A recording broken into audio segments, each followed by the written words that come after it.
வெண்முரசு. குருதிச்சாரல் 17. வாசிப்பது சந்தீப். அசலை தணிந்த குரலில் தந்தையே என்றாள். அச்சொல் திருதராஷ்டிரரில் மெல்லிய அதிர்வை உருவாக்கியது. நான் என் சொற்களை சொல்லலாமா? திருதராஷ்டிரர் சொல் என்பது போல கையசைத்தார். தந்தையே, உங்கள் மைந்தர் ஒருவர் மிச்சமின்றி களம்படுவார்கள் என்பதை நீங்கள் அறிவீர்களல்லவா? என்றாள் அசலை. திருதராஷ்டிரர் உடல் விதிர்த்தது.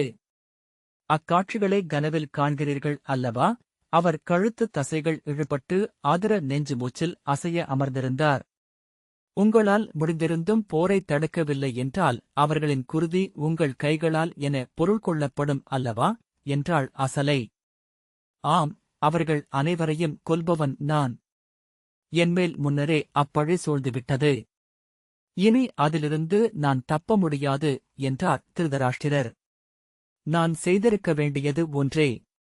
எப்போது என் மைந்தன் சூழ்வோர் சொல் கேட்டு பாண்டவரை வாரணவதத்தில் மாளிகையுடன் எரிக்க முயன்றானோ அன்றே அவனை காட்டுக்கு அனுப்பியிருக்க வேண்டும்.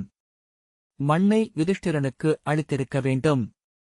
அறம் மீறி மண்ணை அடைந்தவன் அம்மண்ணில் எந்த அறத்தையும் பேண முடியாது. அதை அறிந்தும் அவனை நான் பொறுத்துக் கொண்டேன். அவன் மீதான பற்றினால் அனைத்தையும் அறிய மறுத்தேன். அங்கிருந்து தொடங்குகிறது இப்போர். அது உண்மை என்றாள் அசலை. உங்கள் உளமாறும் பொருட்டு கூட நான் அதை மறுக்கப் போவதில்லை. ஆனால் தன்னிறக்கத்தால் ஆவதென்ன? இப்போது ஆற்ற வேண்டியதென்ன என்று சூழ்வோம். திருதராஷ்டிரர் ஆற்றக்கூடியது ஒன்றே. பாதி நிலத்தையும் இந்திரபிரஸ்தத்தையும் பாண்டவருக்கு அளிக்கும்படி நான் என் மைந்தனுக்கு ஆணையிட வேண்டும். அது வீண்சொல். அவனைக் கொல்ல ஆணையிடலாம். என்னாலோ இங்குள்ள பிறராலோ அது இயல்பதுமல்ல என்றார். தந்தையே, நான் முன்னர் உங்களிடம் சொன்னேன், நீங்கள் உங்கள் அந்த மைந்தருக்கு ஆணையிட முடியும். ஆம், யுதிஷ்டிரன் என் மென்சொல்லை தட்டமாட்டான். பீமனிடம் நான் ஆணையிட முடியும் என்றார் திருதராஷ்டிரர். ஆனால் என்ன சொல்வது? நிலத்தை முற்றிலும் கைவிடுக என்றா? மனைவியரையும் மைந்தரையும் தவிர்த்துவிட்டு மீண்டும் காணேகுக என்றா? அசலை அதை சொல்ல வேண்டியதில்லை. எந்நிலையிலும் போரை அவர்கள் தவிர்க்க வேண்டுமென்று நீங்கள் சொல்லலாம் என்றாள். திருதராஷ்டிரர் உரக்க, அதன் பொருள் அதுவே, வேறொன்றுமில்லை என்றார். அசலை, அவ்வாறென்றால் அவ்வாறே. உங்கள் ஆணை அவர்களுக்கு இன்னமும் அளிக்கப்படவில்லை என்றாள். அதை நான் செய்யப் போவதில்லை. தந்தை எனும் நிலையில் நான் இன்று இல்லை. என் பிழைகளுடனும் பழிகளுடனும் இங்கே இருந்து கொண்டிருக்கிறேன். தனியனாக, தோற்கடிக்கப்பட்டவனாக என்றார் திருதராஷ்டிரர். என்னை விட்டுவிடு. இத்தனிமையில் நான் மட்கிச்சாக வேண்டும். இதுவே தெய்வங்கள் எனக்கு அளித்த இறுதி. அசலை மேலும் அருகில் வந்தாள். நீங்கள் அஞ்சுவது அறத்தை அல்ல என்றாள். கீழிறங்குவதை. எதையும் கொடுக்காமல் எந்த நெறியையும் பேணாமல் மைந்தர் உயிருக்காக மன்றாடும் முதிய தந்தை மட்டுமென அவர்கள் முன் சென்று நின்றிருக்க நாணுகிறீர்கள். ஆம், அவ்வாறுதான். ஆம் என்று திருதராஷ்டிரர் விழி சரித்து தலை தூக்கிக் கூவினார். விழிக்கு மொழிகள் உருளப் பெரிய வெண்பற்கள் தெரிய அவர் முகம் சீற்றம் கொண்ட கானுரை தெய்வம் போலிருந்தது. மெய்தான், நான் நாணுகிறேன். இழிமகனாக அவர்கள் முன் நின்றிருக்க என்னால் இயலாது. நீ சொல்வது போல் என்னிடமிருந்து ஒரு சொல் எழுந்தால் என்னை அவர்கள் வெறுப்பார்கள். என் சொல்லுக்கு கட்டுப்பட்டு விலகினால் மேலும் வெறுப்பார்கள். அவர்களின் தலைமுறை நினைவுகள் தோறும் இழிமகனாகவே நின்றிருப்பேன். ஐயமென்ன அதில்? இப்போது நீங்கள் தெரிவு செய்ய வேண்டியது இரண்டில் ஒன்றே என்றாள் அசலை. 100 மைந்தரும் 1000 பெயர் மைந்தரும் களம்பட்டு மறைய பாழுற்று எஞ்சும் வாழ்க்கையா? அன்றி மைந்தர் உள்ளத்தில் இழிவு சூடி நின்றிருக்கச் செய்யும் அத்தருணத்தையா? பிறிதொரு வழியில்லை. இதில் எதை தெரிவு செய்யினும் அதன் பொறுப்பை ஏற்றுக்கொள்ள வேண்டும் நீங்கள். திருதராஷ்டிரர், இல்லை, என் குடியே அழிந்தாலும் நான் அவ்விழிவை சூடமாட்டேன். அது என் இளையோன் பாண்டுவின் முன் இழிமகனாக நின்றிருப்பதற்கு நிகர். என் இளையோனை மைந்தனுக்கிணையாகப் பேணியவன் நான். தந்தையெனச் செருக்கி மட்டுமே அவன் முன் நின்றிருக்கிறேன். அவன் முன் சிறுமை கொள்ள என்னால் இயலாது என்றார். அசலை மீண்டும் ஏதோ சொல்ல வாயெடுக்க இயலாது என்று திருதராஷ்டிரர் கைதூக்கி சொன்னார். போதும், இனி சொல் வேண்டியதில்லை. என்னால் இயலாது. அசலை, தந்தையே, உங்கள் ஒரு சொல்லில் உள்ளது என் மைந்தனின் வாழ்க்கை. நான் வந்தது அவனுக்காக. அவன் தனியனல்ல, 1000 உடல் கொண்டவன். என் மைந்தனை காத்தருள்க. தெய்வங்களிடமென உங்களிடம் இறைஞ்சுகிறேன் என்றாள். இல்லை இல்லை என்றார் திருதராஷ்டிரர். தாழ்ந்த குரலில் தன்னிடமென அதை சொன்னபடி தலையை அசைத்துக் கொண்டே இருந்தார். தந்தையே, அழிகோர்க. தங்கள் காலடியில் விழுந்து கேட்கிறேன் என்றாள் அசலை. அச்சொல்லில் இருந்து தச்சிறுமையால் அவள் உளம் கரைந்தது. விழிநீர் வழிய கைகூப்பினாள். விம்மலோசை எழ அதை அடக்கியபோது பிறிதொரு மூச்சொலி எழுந்தது. அடக்கவியலாதென்று தோன்ற அவள் விசும்பி அழத் தொடங்கினாள். நான் செய்வதற்கொன்றே உள்ளது. இறக்கலாம். விழியிருந்திருந்தால் இறந்திருப்பேன். இப்பாழையரை இரும்புடலுக்குள் பொறித்து அனுப்பின தெய்வங்கள். இதை உடைத்து வெளியேறுவதும் எளிதல்ல. அந்த மூடனிடம் 1000 முறை சொன்னேன், என்னை அழுத்திக் கொன்றுவிடு என்று. அவன் நான் சொல்வதை கேட்பதில்லை. என்னுள் இருந்து ஆணையிடும் தெய்வங்களால் வழிநடத்தப்படுபவன் அவன். கீழ்மகன். அறிவிலி. திருதராஷ்டிரர் கண்களிலிருந்து நீர் வழிந்து மார்பில் சொட்ட தலையை உருட்டினார். இல்லை, என்னால் இயலாது. என்னை வதைப்பதென்றால் இங்கு நில். என்னிடமிருந்து ஒப்புதலை நீ பெற முடியாது. அசலை மேலாடையால் முகத்தை பொத்தி அழுத்தித் துடைத்தாள். திரும்புவதற்காக அவள் எண்ணினாலும் உடல் திரும்பவில்லை. ஆனால் அதை திருதராஷ்டிரர் உணர்ந்தார். இரு கைகளையும் விரித்து, இனி என்னிடம் எவருக்கும் சொல்ல எதுவுமில்லை. இதற்கு அப்பால் கீழிறங்க என்னால் இயலாது. செல்க என்றார். அத்தருணத்தில் பிரகதியின் கையிலிருந்து யாழ் ஒலிக்கத் தொடங்கியது. அசலை திடுக்கிட்டு திரும்பி நோக்கினாள். அதுவரை அவள் அங்கிருந்ததையே மறந்துவிட்டிருந்தாள். யாழ்த்தந்திகளின் இசைச்சொட்டுகள் கூரிய வெள்ளை ஓசிகளென அவள் மேல் பாய்ந்தன. அவள் நரம்புகள் கூச பற்கள் கிட்டித்தன. என்ன அது? யார் என்றார் திருதராஷ்டிரர். மேலும் உரக்க, யார் என்றார். நிறுத்து அதை. அறிவிலி, நிறுத்துக என்றார். அந்த இசை அசலை முற்றிலும் அறியாத ஒன்றாக இருந்தது. அனல்பட்ட புழு என யாழ் நரம்புகள் துடித்து எழுப்பும் இசை. மிகப் பிந்தியே அவளால் அந்த பண்ணை அடையாளம் காண முடிந்தது. அது ஒன்றையே சொல்லிக் கொண்டிருந்தது. பசித்து வீரிடும் கைக்குழந்தை போல. அனைத்து புலன்களையும் பதறச் செய்தது. 6 அருவி என்றாவது போல அறியாமல் அது நடைமாறியது. இரு கைகளையும் கோத்து நெஞ்சில் வைத்து குனிந்து சென்னை நரம்புகள் அதிர அதை கேட்டுக் கொண்டிருந்த திருதராஷ்டிரர் மெல்ல தளர்ந்தார். அவர் தோள்தசைகள் குழைவதை, முகம் மெல்லுணர்வு கொள்வதை அவள் கண்டாள். மெழுகுச்சிலை வெப்பம் கொள்வது போல. பின்னர் அவர் பெருமூச்சு விட்டார். அவர் கால்கள் நீண்டன. கைகள் தளர்ந்து இரு பக்கங்களிலுமாக சரிந்து விழுந்தன. முகவாய் மார்பில் படிந்தது. மூச்சு சீரடைய அவர் துயில்வது போலத் தோன்றியது. இசையின் நடை மேலும் மேலும் மாறிக்கொண்டே சென்றது. அது அகன்று ஒளிகொண்டு செல்வதறியாது ஒழுகும் பெருநதி என்றாகியது. பிரகதி யாழுடன் இணைந்தவள் போலிருந்தாள். அவள் விரல்களில் மட்டுமே அசைவிருந்தது. சிறு செங்குருவிகள் என அவை நரம்புகளில் எழுந்து, அமர்ந்து, பறந்து விளையாடின. யாழிசை சுவர்களிலிருந்தும் கூரையிலிருந்தும் மென்மையாக பொழிந்து கொண்டிருந்தது. அவள் முகத்தில் அமைதி இருந்தது. ஒருபோதும் அப்படி அவளை பார்த்ததில்லை என அசலை எண்ணிக்கொண்டாள். அவளை விழியின்மையால் திருதராஷ்டிரர் அவ்வுருவில்தான் பார்க்கிறார் போலும். இசை முடியப் போகிறதென்று அதுவே உணர்த்தியது. அது விரிந்து கொண்டுதான் இருந்தது, ஆனால் நான் நிலைக்கிறேன் என்றும் சொன்னது. விரிந்து சென்று நிலைத்து நிறையும் பிரிதொன்றின் வடிவென்று உள்ளம் அறிந்தமையால் அதை உணர்ந்தது போலும். ஓர் இசைக்குமொழி ஆம் என்றது. பிரிதொன்று ஆம் என பெருமூச்சு விட்டது. பிரிதொன்று ஆம் என புன்னகைத்தது. ஆம் ஆம் ஆம் என கூவியபடி ஒரு குழந்தை துள்ளி ஓடி மறைந்தது. புல்வெளிமேல் இளவெயில் மட்டும் எஞ்சியிருந்தது.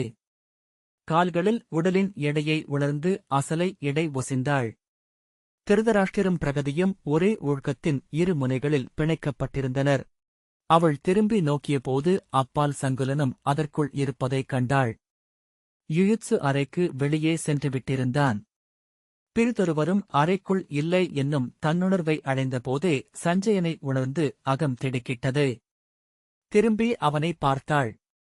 அவன் கைகளைக் கட்டியபடி அசையாமல் அமர்ந்திருந்தான். அவள் அவன் விழிகளை பார்த்தாள். அவன் அங்கு நடந்த எதையுமே அறிந்திருக்கவில்லை என்று தோன்றியது. முற்றிலும் அயலான நோக்கு. அவள் விழிகளை விலக்கிக் கொண்டாள்.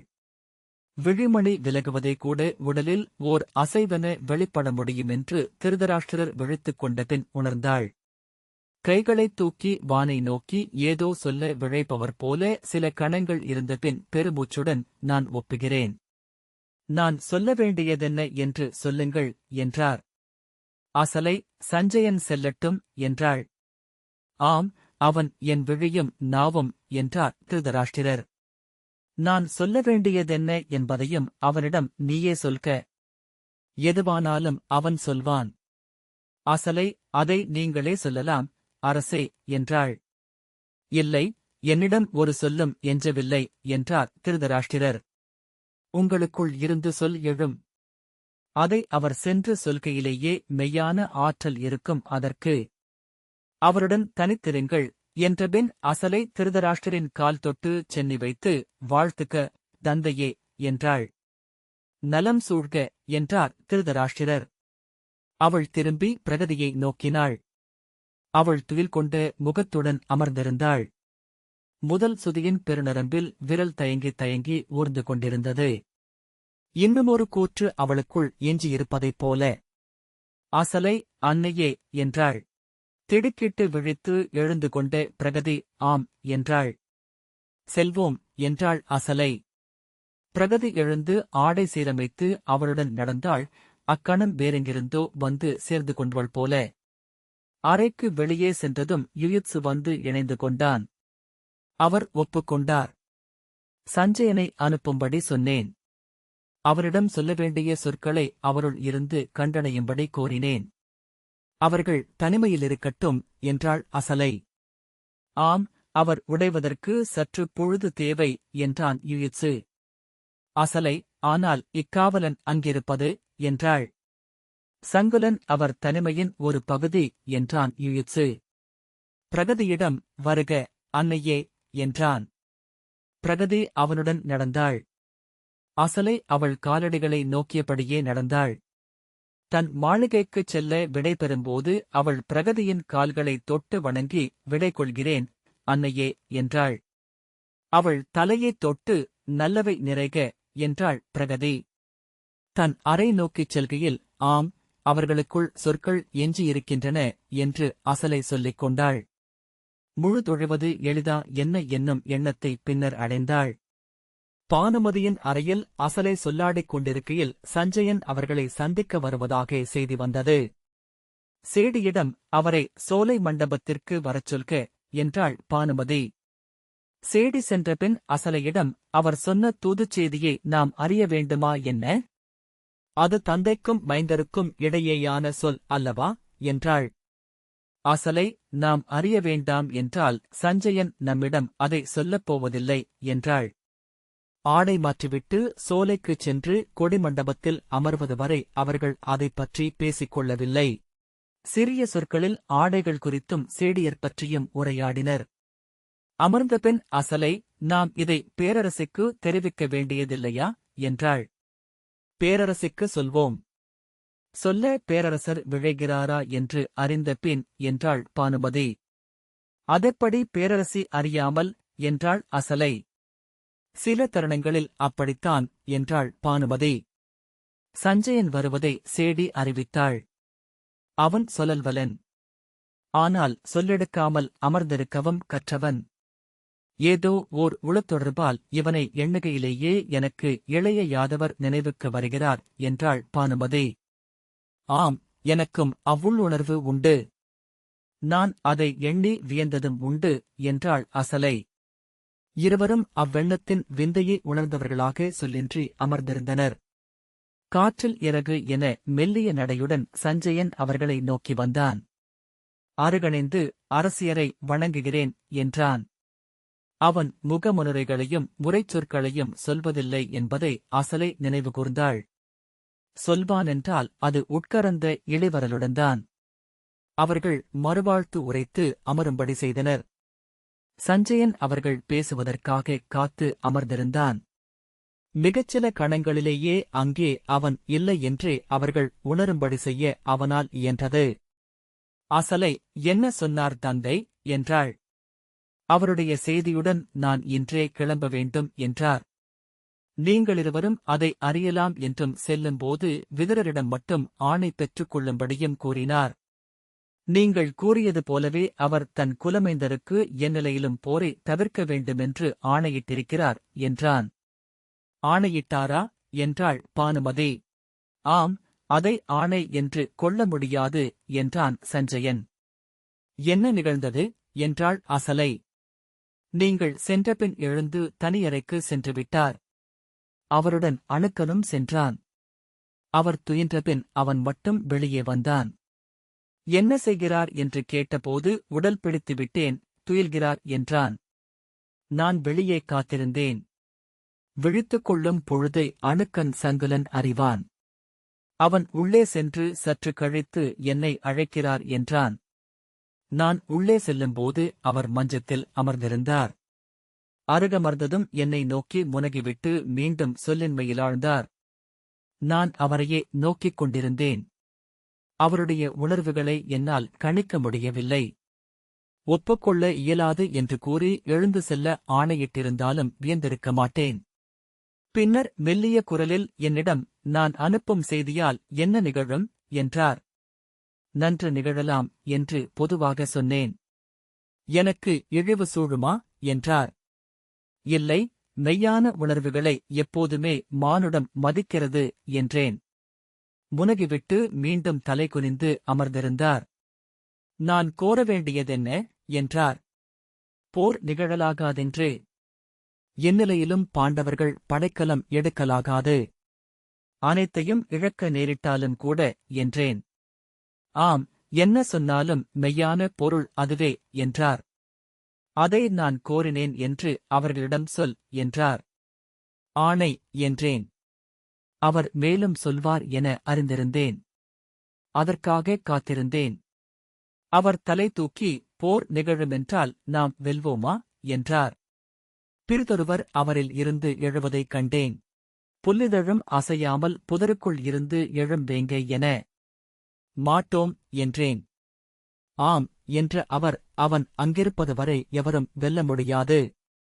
வேத முடிவே வெல்லும். ஏனென்றால் அது வேதத்தாலேயே திரட்டி எடுக்கப்பட்டது. வேதம் அதன் முன் வணங்கும் கனல்விழித் தந்தைக்கு கந்தன் மெய்யுரைத்தது போல என்றார். அவர் கைகள் நடுங்கத் தொடங்கின. எனக்கு அமைதியில்லை. ஒரு கணமும் நிறைநிலை இல்லை என்றார். நான் நன்கறிவேன் அவனை. நான் அவனை நேர் நின்று அறியவில்லை. ஏனென்றால் நான் ஆண். அவனை அறிந்த பெண்டரை கண்டு கொண்டிருக்கிறேன் என்றார். அவர் கைகள் குளிரில் என நடுங்கி அதிர்ந்தன. அவனை அறியாத பெண் என எவரையும் இன்று வரை கண்டதில்லை. அத்தனை பெண்டிரும் அவனை அறிகிறார்கள் என்றால் அவனே முழுமுதல் ஆண். பெண் என்றாகி அவனை அறிவோர் சிலர் இருக்கலாம். அடியான் என்றாகி அறிவதும் இயல்வதாகலாம். அஞ்சியும் வியந்தும் என்னைப் போன்றோர் அறிவதற்கு ஓர் எல்லை உண்டு என்றார். அவன் அழகன், இன்னகையும் மென் சொல்லும் கொண்டவன். ஆனால் அவன் கையிலமர்ந்த படையாழை கொடிது. அழியற்றது. தொடுவதனைத்தையும் துண்டென்றாக்கி மீளும் ஒளி அது. அது என் குடியை அழைக்கும் என்றார். அவன் படைக்கலமேந்துவதில்லை என்றான் என இவன் வந்து கொண்டாடினான். மூடன். இங்குள்ள அனைத்தும் அவன் படைக்கலங்களே என்றார். என் குடி அழியும். அழிவதாக முடிவெடுத்து நிறைவகுத்து சென்று கொண்டிருக்கிறார்கள். அவர்களை அவன் இரு பெரும்படைக்கலங்களில் ஒன்று முற்றழிக்கும். குலாந்தகன் என அவன் பிறந்தபோதே நிமித்திகர் சொன்னார்கள் என்றார். எதிர்பாராத களத்தில் உடைந்து அழலானார். நெஞ்சிலறைந்தபடி உடல் குலுங்க விலங்கென ஒலி எழ அழுதார். நான் அவருடைய அழுகையை வெறுமனே நோக்கியிருந்தேன். அவர் அழுகை எதன் பொருட்டென்றாலும் அது அவர் விழிகொண்டுள்ள இருளின் பொருட்டே என எண்ணச் செய்கின்றது அவர் முகம். சஞ்சயா பீமனிடம் சொல், என் மைந்தரை கொல்லலாகாதென்று. என் மைந்தர் களம்பட்டு கிடப்பதைக் காணும் தீப்பேரை எனக்கு அளிக்கலாகாதென்று என்றபடி என் கைகளைப் பற்றி உலுக்கினார். அவர் நெஞ்சில் விழிநீர் சொட்டி வழிந்தது. நான் அவர்களிடம் மன்றாடினேன் என்று சொல். குலமூத்தான் என்றோ பெருந்தந்தை என்றோ அல்ல, எளிய முதியவன் என்று நின்று இறந்தேன் என்று சொல். இப்புவியில் நான் விழைவது என் மைந்தரின் உயிர் மட்டுமே என்றார். அவர்கள் பலிபீடம் நோக்கி முண்டியடிக்கும் வெள்ளாடுகள். அவர்களை காத்திருக்கிறது பலி கொண்டு ஒளிபெறும் கத்தி. அவர்கள் பேதைகள், பழுசூழ்ந்த வீணர்கள். ஆயினும் என் மைந்தர். அர்ஜுனனிடம் சொல், அவர்களைக் கொன்றால் அவன் காண்டீபம் நாணும் என்று மெல்ல அவர் குரலில் வஞ்சம் ஏறியது. எவராயினும் என் மைந்தரைக் கொன்றவர்களை நான் பொறுத்துக் கொள்ள மாட்டேன். அவர்கள் மேல் என் தீச்சொல் என்று நிற்கும். விண்ணிலிருந்து அவர்கள் அளிக்கும் நீர்க்கொடையை மறுப்பேன். இருளுலகில் நான் படும் துயர் அனைத்தும் அவர்களின் கொடிவழிகள் மேல் பெய்ய வைப்பேன். என் பழி ஒருபோதும் அழியாது. வஞ்சப் பெருந்தெய்வமென அவர்களின் வீட்டு முற்றங்களில் நின்றிருப்பேன். சென்று சொல் அவர்களிடம் என்றார். பின்னர் அவரே மீண்டும் தணிந்தார். அங்கே யாதவன் இருந்தால் அவனிடம் கேள், இப்புவி மேல் இதுவரை விழுந்த குருதியும் கண்ணீரும் போதவில்லையா என்று. தெய்வங்களெனில் குருதிபலி கொண்டுதான் விண்ணில் நிறைய வேண்டுமா என்று. அவனிடம் சொல், மானுடரை அவர்களின் எளிய விழைவுகளுடனும் கசப்புகளுடனும் வஞ்சங்களுடனும் வாழவிடுக என்று. தெய்வங்கள் இனி இப்புவிக்கு தேவையில்லை. மண்ணிறங்கிய தெய்வங்களின் எடை தாழாமல் வெறுப்புகள் விரிசலிடுகின்றன. அவனிடம் திரும்பிச் செல்லும்படி சொல். ஆம், அவன் திரும்பிச் சென்றாக வேண்டும். அவன் மானுடரை அள்ளி அலைந்து விளையாடுவதை நிறுத்தியாக வேண்டும் என்றார். சொல்லிச் சொல்லி குரலோங்கினார். அவன் காலடியில் சிற்றெரும்பு நான். ஆயினும் அவனையும் நான் தீச்சொல்லிடுவேன். அவனை என்ன, படைத்த பிரம்மனை ஆளும் அரியை அனைத்துமான அரணை பழிச்சொல்லிட்டு கருகச் செய்வேன். அவன் என் கண்ணீரிலிருந்து தப்ப முடியாது. சொல் அவனிடம், என் மைந்தரை விட்டுவிடும்படி. இப்போரிலிருந்து ஒழியும்படி சொல். இப்போரை அவன் எண்ணினால் தவிர்க்க முடியும். எளியோர் மேல் அழிகொள்கையிலேயே தெய்வம் பொருள் கொள்கிறது என்று அப்பழிகாரனிடம் சொல் என்றார். மேலும் சொல்லப்போகிறார் என எண்ணியிருக்கையில் அவர் என்னிடம் செல்லும்படி கையசைத்தார். அதுவரை அறையில் அப்பால் நின்றிருந்த சங்குலன் வந்து அவரை தூக்கி எழுப்பினான். பேரரசர் நீராட்டறைக்குச் செல்கிறார் என்றபின் அவரை கொண்டு சென்றான். நான் அங்கேயே சில கணங்கள் நின்றிருந்தேன். பின்னர் திரும்பி நடந்தேன் என்றான் சஞ்சயன். விதுரரிடம் பயணத்திட்டத்தை சொல்லிவிட்டு உங்களிடம் வந்தேன். இப்போதே கிளம்பவிருக்கிறேன். அவர் சொன்னதை அவையில் சொல்க. அவர் சொன்ன உணர்வுகளை யுதிஷ்டிரரிடம் தனியறையில் கூறுக என்றாள் பானுமதி. ஆணை என்றான் சஞ்சயன். அசலே சஞ்சயரே, பேரரசர் இச்செய்தியை பேரரசியிடம் சொல்லலாகாதென்று சொன்னாரா என்றாள். ஆம் அரசி, அவ்வாறு கூறினார். அசலை அவன் விழிகளை நோக்கி, பிரகதியன்னையே அவரிடம் அனுப்பியதே பேரரசிதான், அதை அவர் அறிவாரா என்றாள். ஆம், அறிவார். மஞ்சக்கரைக்குச் சென்றதுமே அவரிடம் அனைத்தையும் சங்குலன் கூறியிருப்பான். அவருடைய தனியொற்றர்கள் அவனிடம் அனைத்தையும் சொல்வார்கள் என்றான் சஞ்சயன். சில கணங்கள் அமைதி நிலவியது. சஞ்சயன் வணங்கி எழுந்தான். சஞ்சயரே, பேரரசியிடம் சொல்ல வேண்டியதில்லை என ஏன் சொன்னார் பேரரசர் என்றாள். அதை நாம் எவ்வாறு சொல்ல முடியும்? கணவன் அறிந்த மனைவியை பிறர் அறிவதில்லை என்றபின் புன்னகைத்த சஞ்சயன் விடை கொள்கிறேன் அரசியரே என்றான். இந்த வாசிப்பை கேட்டதற்கு நன்றி.